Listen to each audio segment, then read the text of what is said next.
இந்த வீடியோல நம்ம மவுண்டன்ஸ் பத்தி பிரைமரியா பார்க்க போறோம். எப்படி அதை சுத்தி டெவலப்மெண்டா இருக்கட்டும் இல்ல செட்டில்மெண்டா இருக்கட்டும், ஹியூமன் செட்டில்மெண்ட் இதெல்லாம் நடந்துச்சுன்றத பார்க்கலாம். ஸோ இண்டஸ் கேஞ்சடிக் சிஸ்டம், ஹரியானா, பஞ்சாப், அப்புறம் அதை ஒட்டி யூபி இந்த பகுதி, இது நார்த்ல, சவுத்ல பாத்தீங்கன்னா விந்தியா ரேஞ்ச், இதுக்கு நடுவுல ஒரு ஸ்ட்ரெச் ஆஃப் லேண்ட், அங்க வந்து அரவல்லி மவுண்டன்ஸ் இருக்கு. அரவல்லி ரேஞ்சுன்னு சொல்லுவோம். One of the oldest mountain in the world mountain range அது. ஸோ இந்த மவுண்டன் ரேஞ்ச் வந்து இந்த ஸ்ட்ரெச் ஆஃப் லேண்டை ரெண்டா பிரிக்குது. மோஸ்ட் ஆஃப் ராஜஸ்தான் ஸ்டேட் வந்து இந்த ஸ்ட்ரெச் ஆஃப் லேண்ட்ல இருக்கு. சோ இந்த அரவல்லி ஹில்ஸோட வெஸ்ட்ல பாத்தீங்கன்னா தார் டெசர்ட் இருக்கு. சோ டெசர்ட்னா உங்களுக்கு தெரியும், பாலைவனத்துல ஹியூமன் செட்டில்மெண்ட் வந்து ரொம்ப கஷ்டம். சோ இந்த பகுதியும் அதே மாதிரி தான் தார் டெசர்ட்ல. ஆனாலுமே இந்த பகுதியில் பாத்தீங்கன்னா சில செழுமையான ஒயாசிஸ் அங்கங்க இருக்கு. ஒயாசிஸ் நம்மளுக்கு ஏற்கனவே தெரியும், சின்ன நீர் ஓட்டம் இருக்கும் பாலைவனத்துல. சோ அங்கங்க பாத்தீங்கன்னா ஹியூமன் செட்டில்மெண்ட்ஸ்லாம் மக்கள் அமைச்சிருக்கிறாங்க. அப்புறம் ராஜஸ்தானோட சவுத் ஈஸ்ட் பார்ட் பாத்தீங்கன்னா கொஞ்சம் ஃபர்டைல் ஏரியா. சோ டெசர்ட் பகுதியில் வந்து மக்கள் கேமல் அதெல்லாம் யூஸ் பண்ணுவாங்க.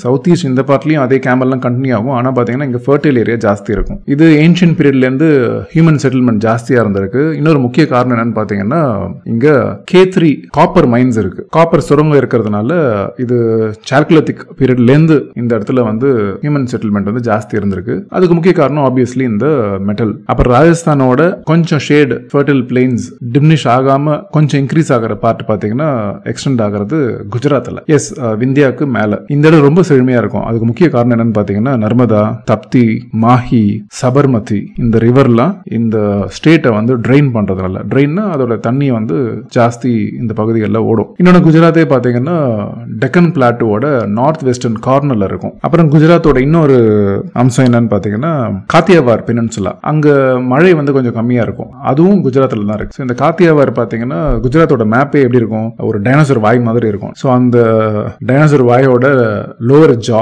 இருக்கு பாத்தீங்களா, அந்த ரீஜன் தான் வந்து காத்தியாவார்னு சொல்லுவாங்க. ஸோ காத்தியாவார் பெனின்சுலான்னு வரும் அந்த பார்ட். ஸோ அங்க மழை கொஞ்சம் கம்மி, ஆனாலுமே மாய்ஸ்டா இருக்கும். காரணம் என்னன்னா பக்கத்துலேயே கடல் இருக்கு. அப்புறம் குஜராத்தோட அந்த பார்ட்டா இருக்கட்டும், அதுக்கு உள்ள அந்த டைனோசர் வாய்னு சொல்றோம் பாத்தீங்கன்னா, அதுக்கு உள்ள அந்த ஏரியா எல்லாமே பாத்தீங்கன்னா இன்டென்டட் கோஸ்ட் லைனா இருக்கும். இன்டென்டட்னா கோஸ்ட் லைன் வந்து கண்டினியூஸா இருக்காது, அங்கங்க ஜிக்ஸாக்கா இருக்கும். ஜிக்ஸாக்னால என்ன ஆகும் அப்படின்னா கப்பல் வந்து நிறுத்தலாம், சின்ன சின்ன ஹார்பர் உருவாக்கி. ஸோ நேச்சுரல் ஹார்பர்ஸும் உருவாகும், சில இடங்கள்ல ஆர்டிஃபிஷியல் போர்ட்டும் அமைக்கலாம். அந்த மாதிரி ஒரு பார்ட் தான் வந்து இந்த இன்டென்டட் கோஸ்ட் வந்து கொடுக்கும். ஸோ அதனாலேயே குஜராத்துக்கு அது ஒரு ஆடட் அட்வான்டேஜ், நிறைய ஹார்பர்ஸ் இருக்கும். ஏன்ஷியன்ட் பீரியட்ல இருந்து லோத்தல் இதை பத்தி கேள்விப்பட்டிருப்பீங்க, அந்த சமயத்தில் ஃபேமஸ் ட்ரேட் ஹார்பர் அது. ஸோ குஜராத் இதனாலேயே அந்த காலத்துல இருந்து, ஏன்ஷியன்ட் டைம்ல இருந்து வந்து பாத்தீங்கன்னா கோஸ்டல் அண்ட் ஃபாரின் ட்ரேட் வந்து அதிகப்படியா நடந்திருக்கு. ஸோ இன்னி வரைக்கும் இப்ப நிறைய குஜராத்தோட, அதாவது இந்தியாவோட மேஜர் பிசினஸ் பீப்புள்லாம் பாத்தீங்கன்னா குஜராத்ல இருந்து இருப்பாங்கன்னு நம்ம கேள்விப்பட்டிருப்போம். அதுவும் இங்கேருந்து தான் அந்த முக்கிய காரணம் வருது.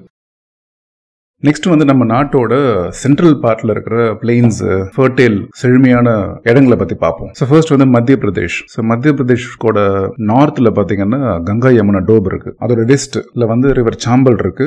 ஈஸ்ட்ல வந்து ரிவர் சோன் இருக்கு. அதே மாதிரி சவுத்ல வந்து ரிவர் நர்மதாவும் விந்திய மவுண்டன்ஸ் இருக்கு. ஸோ ஈஸ்ட், வெஸ்ட், சவுத் இந்த பார்ட்லாம் ரிவர்ஸும் மலைகளும் இருக்கிறதுனால நார்த்ல பாத்தீங்கன்னா ஃபர்டைல் பிளெயின்ஸ் இருக்கும் மத்திய பிரதேஷோட நார்த்ல. ஸோ ஈஸ்டர்ன் பார்ட்ல வந்து விந்தியாஸ் பெரும்பாலும் கவர் பண்ணிருக்கும். அந்த பகுதிகள்லாம் பாத்தீங்கன்னா 4th இருந்து 5th செஞ்சுரி சில இருந்து ஃபேமஸ் ஆக ஆரம்பிச்சது. அப்ப யார் ஆண்டுட்டு இருந்தாங்கன்னா குப்தாஸ் ரூல் பண்ணிட்டு இருந்தாங்க. அவங்க பீரியட்ல இருந்து இந்த ஏரியா மத்திய பிரதேஷோட அந்த ஏரியா வந்து ஃபேமஸ் ஆக ஆரம்பிச்சது. அப்புறம் வெஸ்டர்ன் மத்திய பிரதேஷ்ல பாத்தீங்கன்னா மால்வா ஏரியா வருது. So it extend until Rajasthan. கொஞ்சம் குஜராத் பார்ட்டும் இருக்கு. ஸோ குஜராத், ராஜஸ்தான் அண்ட் மத்திய பிரதேஷ். ஸோ இந்த பார்ட் பாத்தீங்கன்னா குஜராத்ல இருக்கிற போர்ட் நம்ம ஏற்கனவே பார்த்தோம்.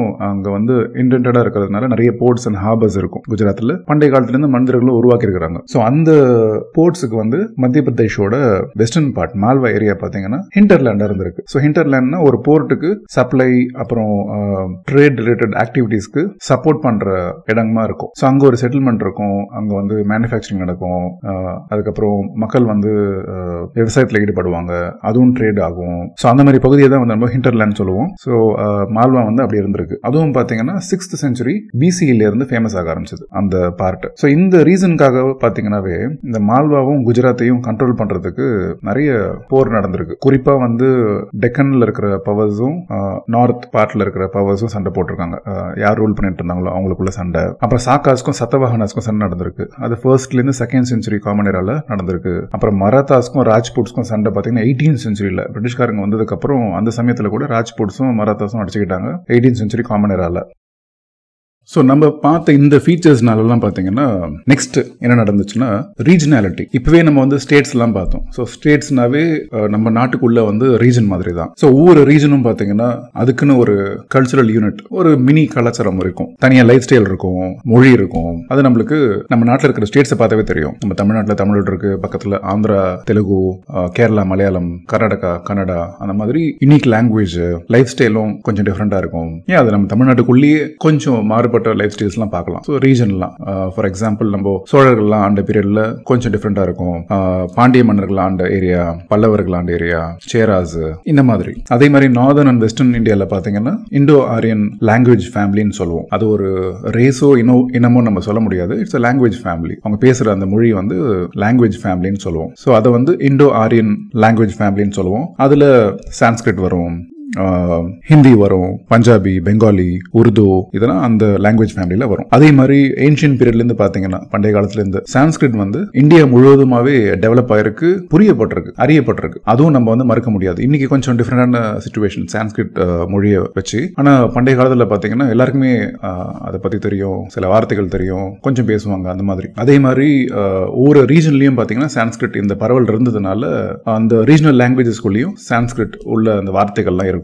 தெலுங்குவா இருக்கட்டும், தெலுங்குல இப்போ நம்ம ஆந்திரா பக்கம்லாம் போனோம்னா அவங்க உருதுவோடையா இருக்கட்டும் இல்ல ஹிந்தியோடையா இருக்கட்டும் சான்ஸ்கிரிட் மிக்ஸ்டு வேர்ட்ஸ்லாம் இருக்கும். அதே மாதிரி நம்ம தமிழ்லயும் பாத்தீங்கன்னா இப்போ நம்ம ஷ அந்த உச்சரிப்பு இருக்குல்ல, அது ஹ, அப்புறம் சா எல்லாம் தமிழே கிடையாது, அது எல்லாமே சான்ஸ்கிரிட்ல இருந்து வந்தது தான். இந்த விந்தியா மவுண்டன்ஸ் பார்த்தோம். அது பாத்தீங்கன்னா டிஃபால்ட்டாவே நார்த் இந்தியாவுக்கும் சவுத் இந்தியாவுக்கும் ஒரு பவுண்டரி மாதிரி. ஸோ இந்த விந்திய மலைக்கு சவுத்துல பாத்தீங்கன்னா டிராவிடியன் லாங்குவேஜ் ஃபேமிலி. இப்போ நம்ம எல்லாம் பேசிட்டு இருக்கோம்ல, தமிழ்லாம் வந்து டிராவிடியன் லாங்குவேஜ் ஃபேமிலிக்குள்ள வருது. தமிழ், தெலுங்கு, மலையாளம், கன்னடா, இது இல்லாம சில பிரிமிட்டிவ் லாங்குவேஜஸ் ஒட்டி குடிமக்கள் பேசுறதுலயும் டிராவிடியன் லாங்குவேஜ் ஃபேமிலிஸ் இருக்கு.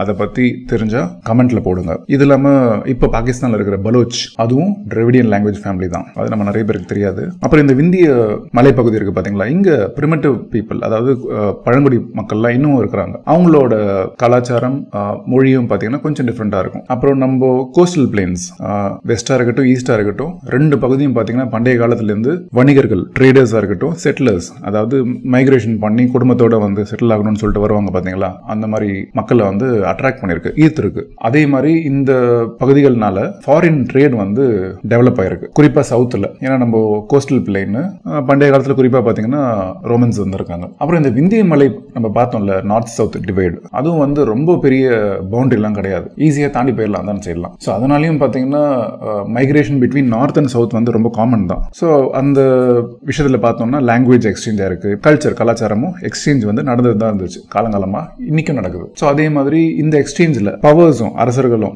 திடீர்னு இங்கேருந்து நார்த் பக்கம் போய் சண்டை போடுவாங்க. அதே மாதிரி நார்த்ல இருக்கிறவங்க சவுத்துக்கு வருவாங்க. அதே மாதிரி வணிகம் பண்றவங்களும் நார்த்ல இருந்து இங்க வருவாங்க, நம்மளும் இங்கே தாங்க போவோம். மிஷனரிஸ், அதாவது துறவிகள் இருப்பாங்க, இல்ல மத தலைவர்கள்லாம் இருப்பாங்க, தங்களோட நம்பிக்கையை வந்து எக்ஸ்சேஞ்ச் பண்ணிட்டு இருப்பாங்க. ஸோ அதுவும் நடந்திருக்கு. இன்னும் குறிப்பா புக்ல பாத்தீங்கன்னா பிராமணாஸ்ன்னு போட்டிருக்கு. ஸோ அதுவும் அந்த நம்பிக்கை சார் விஷயமும் எக்ஸ்சேஞ்சில் இருந்திருக்கு நார்த் அண்ட் சவுத்துக்கு. ஸோ எப்படி ஜியோகிரபி வந்து கலாச்சாரத்துக்கும் இம்பார்ட்டன்ட்றதை ஓரளவுக்கு நம்ம பார்க்குறோம். அதே மாதிரி ரிசோர்ஸ்னா வந்து அயன் அண்ட் ஸ்டீலாக இருக்கட்டும், டின், பிரான்ஸ், சில்வர், கோல்டு, இதெல்லாம் ரிசோர்ஸ். அது ஒரு இடத்துல இருந்துச்சுன்னா அதை சுற்றி ஒரு ஜியோகிராபிக்கல் செட்டிங் இருக்கும், அதுக்கேற்ற மாதிரி மக்களோட பழக்க வழக்கம் இருக்கும். அது எப்படி இருந்துச்சு, இதை பற்றி நம்ம அடுத்த வீடியோவில் பார்க்கலாம். உங்கள் கமெண்ட்ஸை தொடர்ந்து பதிவு பண்ணுங்க. தேங்க்ஸ் ஃபார் வாட்சிங் அண்ட் சப்போர்ட்டிங் மை சேனல்.